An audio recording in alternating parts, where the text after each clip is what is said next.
Good afternoon, folks. It is Saturday afternoon, and I wasn't planning on drinking in the afternoon, but I went to the grocery store and I ran into a dear friend of mine who loves wine almost as much as I do. Maybe she loves it more. They drink a lot of wine. But anyway, she recommended this Chianti, Ruffino Chianti. And so I thought, I bought it. She said it's fabulous. And so I opened the bottle and I'm going to have a sip in the afternoon while I walk you through something called Pumpkin Pie Crunch. This is a wonderful dessert.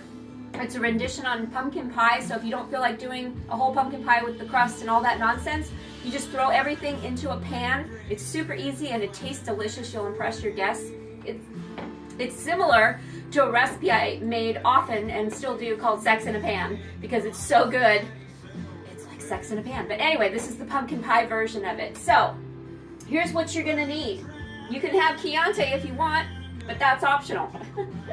Anyway, you're gonna need 3 large eggs. You need a box of yellow cake mix. I was shopping at the co-op, so all they had was this organic vanilla cake mix, so I bought it. It should be fine.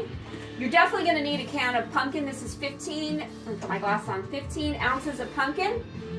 This is a 12-ounce can of evaporated milk.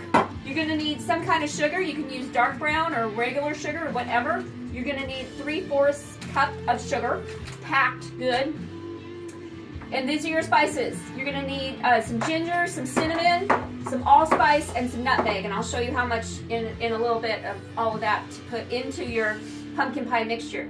And then over here, oh, I forgot about the pecans. Pecans go on top, in addition to some, about a cup of melted butter.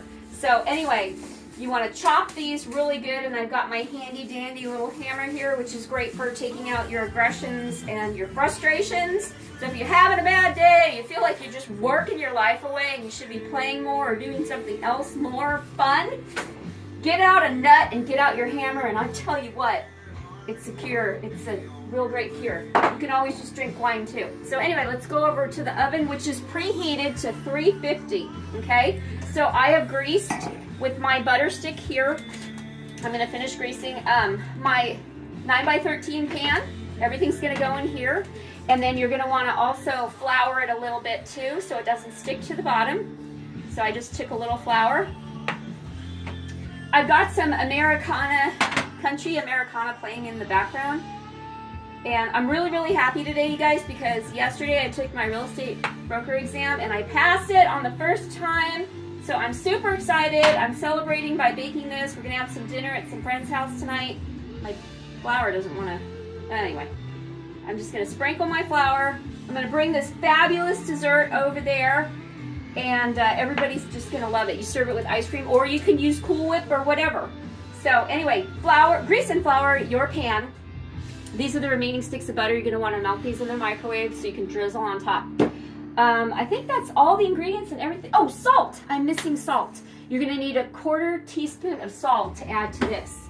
So don't forget your salt, folks, or it won't taste the same. So I'll be right back. I'm gonna get the bowl out and we'll mix all of our ingredients. I'll show you how much of each of these and we'll get it ready to go into the oven. Yay! Be back. Where's my wine? Cheers!